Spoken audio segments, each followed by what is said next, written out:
भारत की प्रमुख फसलें या उनका वितरण, भारत की प्रमुख फसलों का वर्गीकरण मौसम के अनुसार और अध्ययन की दृष्टि से।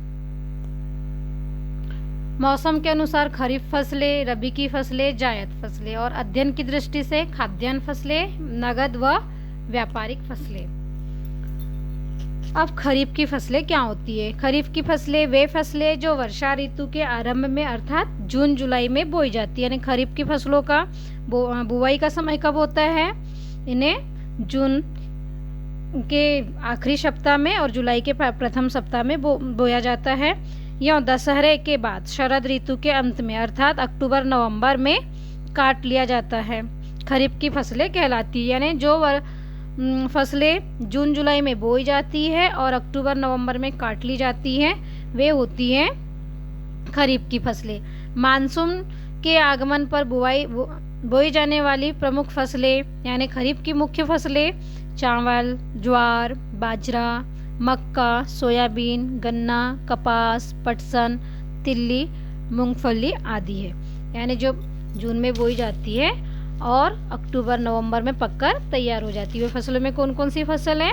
चावल, ज्वार, बाजरा, मक्का, सोयाबीन, गन्ना, कपास, पटसन, तिल्ली, मूंगफली आदि। अब पढ़ते हम रबी की फसलों के बारे में।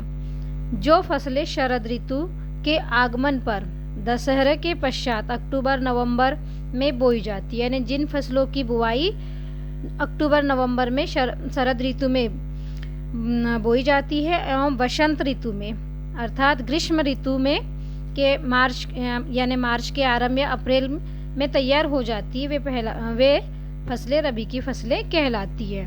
जिन फसलों की बुआई अक्टूबर नवंबर में होती है और कटाई अप्रैल मई तक के होती है, वे फसलें रबी की फसलें कहलाती हैं। इनमें गेहूं, चना, जौ, सरसों, तंबाकू आदि रबी की फसलों के अंतर्गत आती है। जायद फसलें विशेषतः ग्रीष्म ऋतु में पैदा की जाने वाली सब्जियां और हरे चारे की खेती जायद फसलें कहलाती है। जो गर्मी के मौसम में पशुधन के लिए चारा उगाया जाता है और सब्जियां पैदा की जाती है, उन्हें जायद फसल के नाम से जाना जाता है। जिनका उत्पादन काल 1 या 2 महीने में लिया जा सके या उत्पादन काल इनका 1 से 2 माह होता है, वे होती है जायद फसलें। इनमें हमारी हरी सब्जियां आती है और बरसिंग घास वगैरह आते हैं। खाद्यान्न फसलें क्या होती है? हमारी अध्ययन की दृष्टि से इन्हें देखा जाता है कि खाद्यान्न फसलें क्या होती है। खाद्यान्न फसलें से हमारा आशय उन फसलों से है जो भोजन में मुख्य रूप से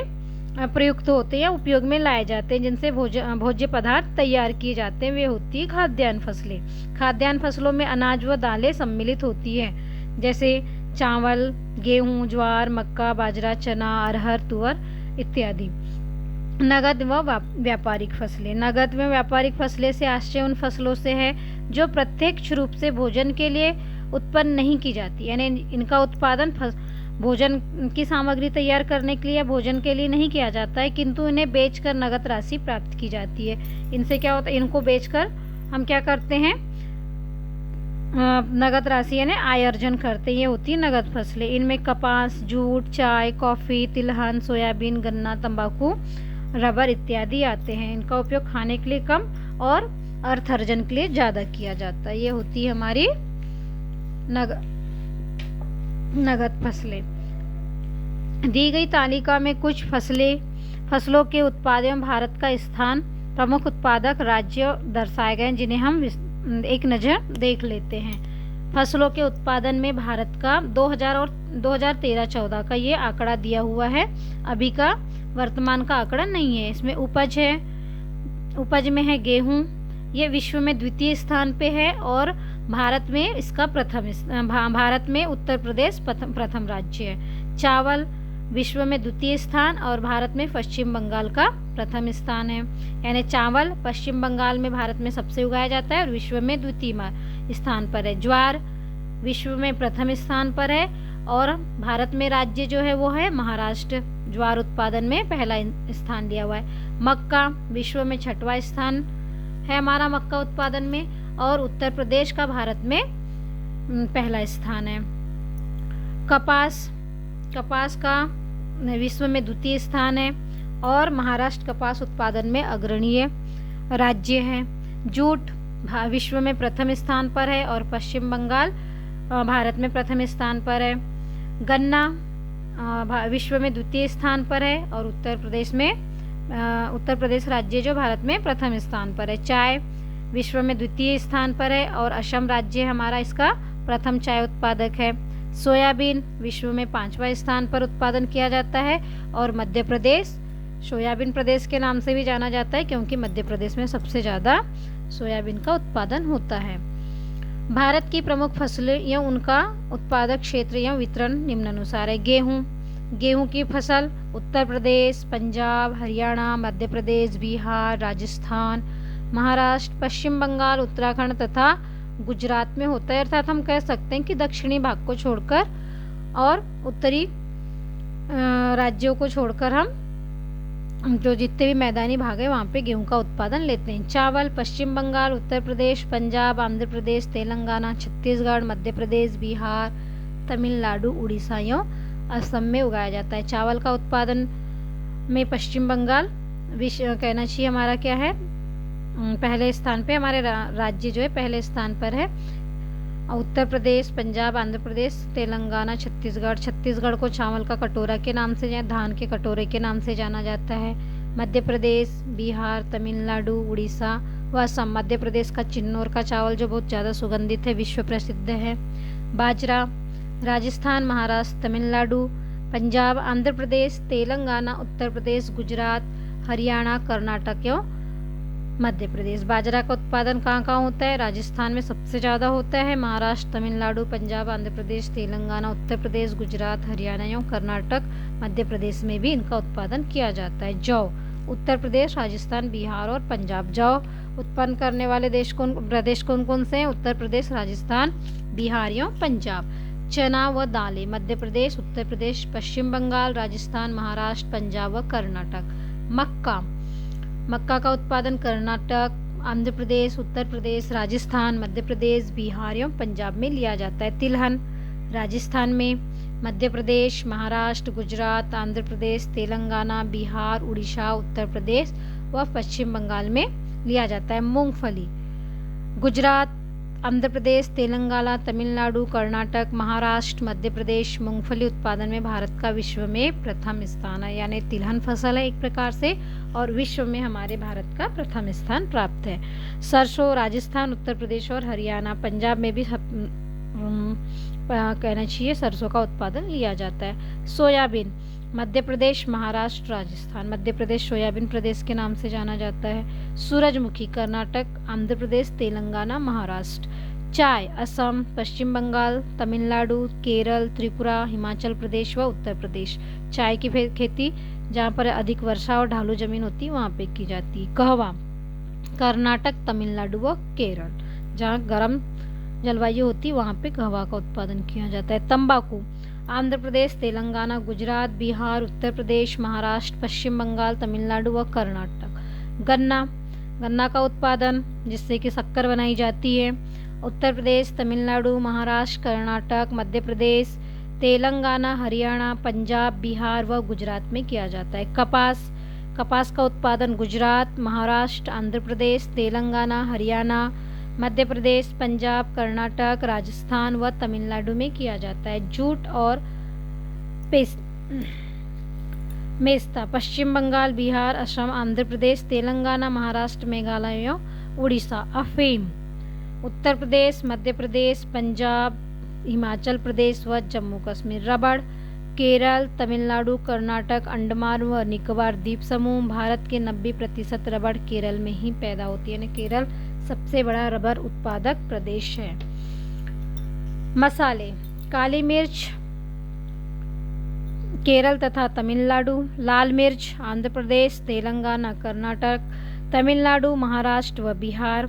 छोटी इलायची केरल, कर्नाटक व तमिलनाडु, लौंग तमिलनाडु, केरल। हल्दी आंध्र प्रदेश, उड़ीसा, तमिलनाडु व महाराष्ट्र। सुपारी कर्नाटक, केरल, असम व पश्चिम बंगाल। मसाले जानते हैं ना किस काम में आते हैं?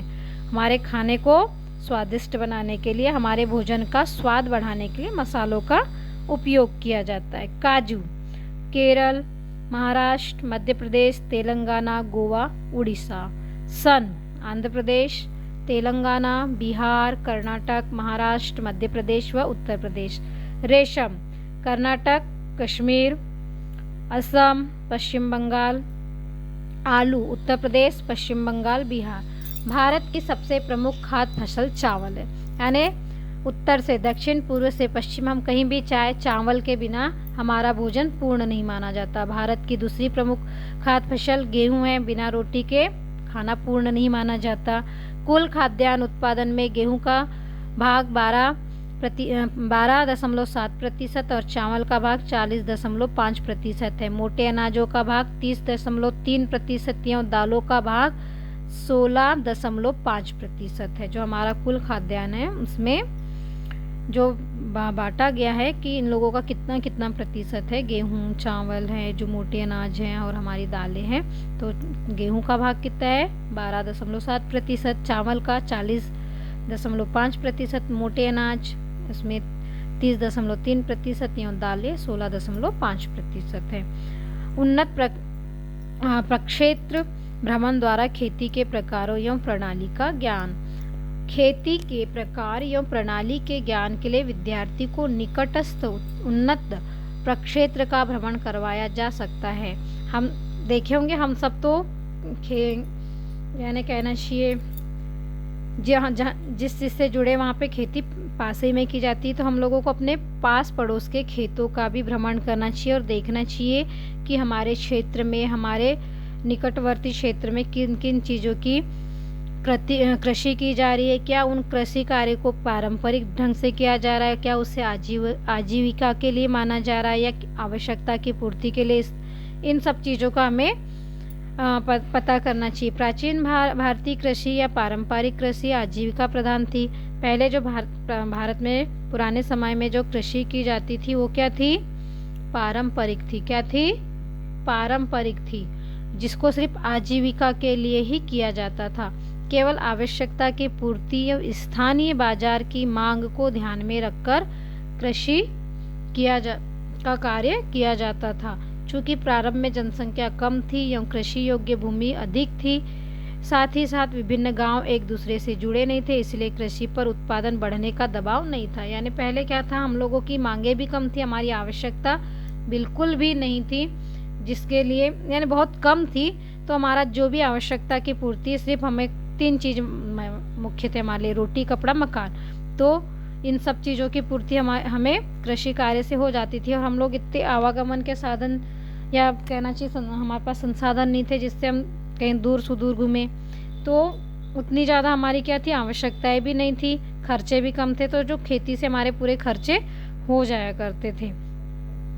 अब जनसंख्या की वृद्धि के साथ साथ ही क्या हुआ, हमारी आवश्यकता बढ़ने लगी। दिन भर दिन कृषि योग्य भूमि अब कम होने लगी। मौसम आधारित व भाग्य भरोसे की जाने वाली कृषि प्रणाली किसानों के लिए क्या होने लगी, निराशाजनक या हतोत्साहित। क्योंकि अब क्या हो गया, मानसून कभी समय से आता है, कभी अतिवृष्टि होती है यानी ज़्यादा बारिश होती है, और कभी कभी क्या होता है, सूखा हो जाता है। इसके कारण क्या हो गया, अब किसान को भी खेती करने में उतना ज़्यादा पहले जैसे आनंद नहीं आता था, वे भी निराश होने लगे और हतोत्साहित होने लगे कि अब तो हमारी आजीविका की पूर्ति भी कृषि से नहीं हो रही है। अतः कृषि योग्य भूमि की उत्पादकता बढ़ाने एवं बनाए रखने के लिए आधुनिक कृषि प्रणाली को अपनाना आवश्यक था। इसीलिए क्या किया गया कि अब इन सब चीज़ों जो समस्याएं आ रही थी कृषि क्षेत्र में, उन्हें कम करने के लिए हमें आधुनिक कृषि को अपनाना पड़ा। आधुनिक कृषि प्रणाली से तात्पर्य कृषि की उस पद्धति से है जो उन्नत बीज, संतुलित जीविका उपार्जन, खादों, सिंचाई, कीटनाशक एवं मशीनें आदि द्वारा प्रयोग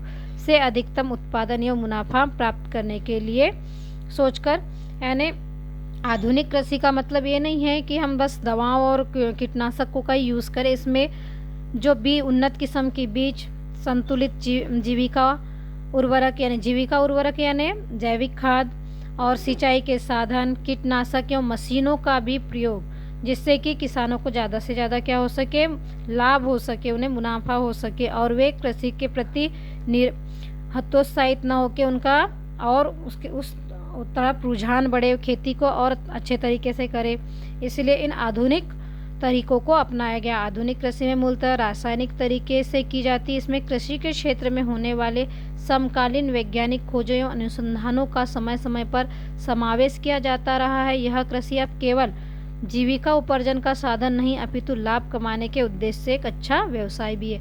जब से हमने वैज्ञानिक तकनीकों का या वैज्ञानिक तरीके से खेती करना शुरू किए हैं, हमारे लिए खेती अब सिर्फ हमारी जीविका उपार्जन यानी जीविका जीने का साधन ही नहीं बनी, लेकिन अपितु ये हमारे लिए लाभ, एक प्रकार का अच्छा व्यवसाय भी सिद्ध हो रही है। खेती के प्रकार अब हम देखेंगे खेती किन किन प्रकार से की जाती है। किसी भूभाग पर संपादित कृषि कार्य को पशुधन के अनुपात फसलों के उत्पादन में खेती की परंपरा के आधार पर वर्गीकृत करना खेती कहलाता है। खेती के उपलब्ध संसाधन जैसे सिंचाई, उर्वरक, मशीन आदि के आधार पर खेती फसलों के उत्पादन बढ़ाने हेतु मध्य प्रदेश में उन्नत किस्में विकसित की गई है। उन्नत किस्मों से अभिप्राय अधिक उत्पादन देने वाले, समान परिस्थिति में कीट व्याधियों के लिए प्रतिरोधक क्षमता रखने वाली मध्य प्रदेश की उन्नत किस्में नीचे दी गई है। यानी ऐसे प्रकार से खेती की जा रही है और ऐसे उन्नत बीजों का और उन्नत तकनीकों का यूज़ किया जा रहा है जिसमें हम कम समय में ज़्यादा फसल ले और हमारी जो बीज है उनका हम बीज जो बोते हैं उनमें कम बीमारी लगे, उनमें ज़्यादा कीट न लगे। इसके लिए हम लोग जो कुछ किस्मों का, उन्नत किस्मों का जो यूज़ करते हैं वो निम्नलिखित है। गेहूं की उन्नत किस्म में है सुजाता, शरबती। इन्हें अच्छे से याद रखिए, ये कई हमको जो कंपटीशन एग्ज़ाम है उसमें भी काम आती है। गेहूं की उन्नत किस्म कौन कौन सी है? सुजाता, शरबती, विदिशा, GW 273, MP 4010, ये हमारी उन्नत गेहूं की किस्में। धान, क्रांति JR 75,